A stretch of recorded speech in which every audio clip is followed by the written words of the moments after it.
आखिर श्वास, उस श्वास का मतलब क्या होता है, आज आपको मैं भेद बताता हूं इसका। साहिब ने बोला, माला तो कर में फिरे, जीभ फिरे मुख माही, मनवा दस हूं दिसी फिरे, ये तो सिमरन नाही। इसका मतलब ये है कि साहिब कह रहे हैं कि माला तो कर में फिरे, माला हाथ में पकड़ ली और घुमा रहे हो 108 मनके की। अब मन क्या कर रहा है कि जल्दी जल्दी माला करूं, 108 लिमिट बना दी है कि इतनी माला करनी ही है। अब सारा मन कहां घूम रहा है, 108 माला में घूम रहा है या बाहर के जो काम है वहां घूम रहा है। अब जीभ फिरे मुख माही, यानी कि मुंह में चल रहा है राम राम राम राम राम राम राम राम। तो माला हाथ में है एज ए घड़ी, एज ए टाइमर कि 108 पूरी होगी और जाप खत्म। एज ए टाइमर यूज किया जा रहा है माला को, याद रखो इस बात को, ध्यान दो। माला से जाप का कोई मतलब नहीं है। अगर माला ना हो तब भी जाप हो सकते हैं, लेकिन आप फिर कोई और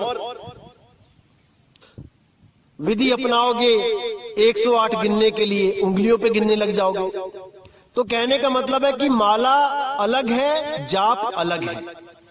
माला नहीं भी होगा जाप तब भी होंगे, चाहे वो उंगलियों पे होए चाहे वो और किसी विधि से होए।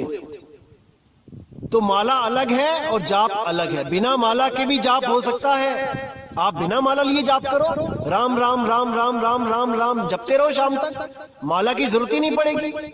माला केवल इसलिए ली जाती है कि आपको पता लग जाए कि 108 हो गए हैं कि 1008 हो गए हैं, और माला का कोई रोल नहीं है।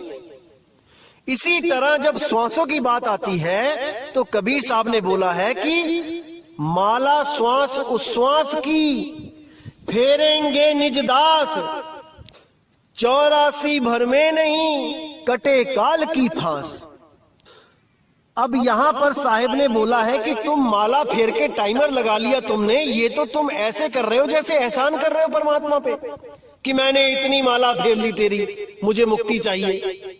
अरे मेरे भाई, जब तक आप लिमिट में उसको याद करते हो, जब तक आपकी सुरती कहीं और भी जाती है, आपकी सुरती भटकेगी। इसीलिए अभ्यास के लिए साहिब ने बोला कि 24 घंटे 8 पहर सुरती को वहां स्थिर करो, उसका सिमरन करो। इसलिए उन्होंने श्वास उश्वास बोल दिया माला की जगह। माला भी टाइमर है, श्वास उश्वास भी टाइमर है। माला खत्म हो जाती है लेकिन श्वास उश्वास सारी उम्र चलता है। ये केवल एक संकेत है कि 24 घंटे सिमरन करो, 8 पहर सिमरन करो, ना कि श्वासों पे सिमरन करने लग जाओ कि माला के अधीन ही हो जाओ कि माला है तो सिमरन है, माला नहीं तो सिमरन भी नहीं। मूर्ख बना रखा है इन लोगों ने। अब साहिब कहते हैं, श्वास श्वास में नाम ले, व्यर्थ सांस मत खोए, अब ना जाने इस श्वास का आवन होए ना होए। वो तो स्वयं कह रहे हैं, पता नहीं सांस आएगी ना आए। इन श्वासों में जब तक ये श्वास चल रही है नाम जप ले। आज तुमने नाम लिया, कल को तुम्हारी मौत हो गई तो एक दिन में तुम कितनी श्वासें कर लोगे? 21,600 सांसें हैं। 21,600 सांसों पे नाम जप के क्या तुम्हें मुक्ति मिल जाएगी? मिल जाएगी तो बता दो कि 21,600 सांसों में मैं नाम जप लिया तो मुक्ति मिल जाएगी। लेकिन अगर सुरती शब्द को पकड़ ले, वो एक पल में भी पकड़ सकती है भाई। अगर वो एक पल में भी उसको पकड़ ले तो वो मुक्त है, उसको बांध नहीं सकता कोई। अगर उसको एक बार भी अनुभव हो जाए तो वो अपने घर का रास्ता जान जाती है और वो इन तत्वों को छोड़कर हमेशा के लिए चली जाती है। इन श्वासों की गुलाम नहीं है वो कि श्वासों पे माला जपे 21,600 पर डे के हिसाब से। साहिब क्या बोलते हैं इसको अच्छी तरह समझ लो मेरे भाई, बार बार नहीं समझाने वाला मिलेगा कोई, इस चीज को अच्छी तरह समझ लो। साहिब ने इशारा भी किया है कि श्वासा की कर सिमरनी, श्वासा को तो सिमरनी का रूप बताया है कि जो सिमरनी है वही तेरी सांस है। सिमरनी यानी कि जो हाथ में माला घूम रही है वो सिमरनी कहते हैं उसको। तो श्वासों को सिमरणी का रूप बताया है कि सिमरणी और श्वास को एक समझो। श्वासा कीकर सिमरनी, कर अजपा का जाप, यानी उसका जाप कर जो अजपा है, जिसको जपा नहीं जा सकता। उस नाम का सिमरण कर जो जाप नहीं है, जो सोहम ओहम नहीं है, वो अजाप है। परम तत्व का ध्यान धर, सोहम आपे आप। सोहम सोहम करने की जरूरत नहीं पड़ेगी, ना ही श्वास की जो धुन है सोहंग, उसको सुनने की जरूरत पड़ेगी। वो भी नकली है, वो भी खत्म हो जाती है, उस पे भी ध्यान नहीं लगाना है। जो श्वास अपने आप चल रही है, सोहंग की आवाज आ रही है जो ऑटोमेटिकली, वो भी नाशवान है।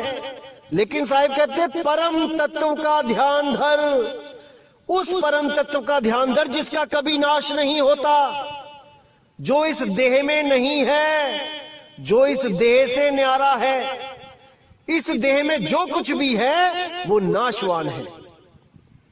परम तत्व का ध्यान धर, सोहम आपे आप। तुम स्वयं ही सोहम हो जाओगे, उस अवस्था को प्राप्त कर लोगे जिस अवस्था में मैं रहता हूं। अरे नीर छीर का करे निबेड़ा, कहे कबीर सोहंस है मेरा। जो सोहम को समझ जाए, नीर और शीर, नीर सोहंग क्या है और शीर सोहंग क्या है।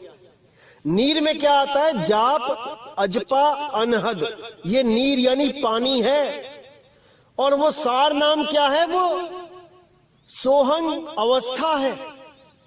सोहम यानी जो तू सोहम, जैसा तू वैसा मैं। जब आप इस अवस्था को प्राप्त करते हो तब आप सोहम सत्य कबीर अवस्था को प्राप्त कर लेते हो, जिसके लिए बोला सोहम ही ऊपर और है, सत सुकृतिक नाम। जो लोग सोहंग सोहंग जपते हैं उनके लिए बोला कि सोहंग से भी ऊपर सत सुकृतिक नाम। वो सत सुकृत का क्या नाम है उसको जानो, वही सत्य नाम है, वही सत्कर्तार है, वही सतपुरुष है, वही सत्य शब्द है, वही सतनाम है। लेकिन इन बातों को ये काल के दूत नहीं समझ सकते, बिल्कुल नहीं समझ सकते।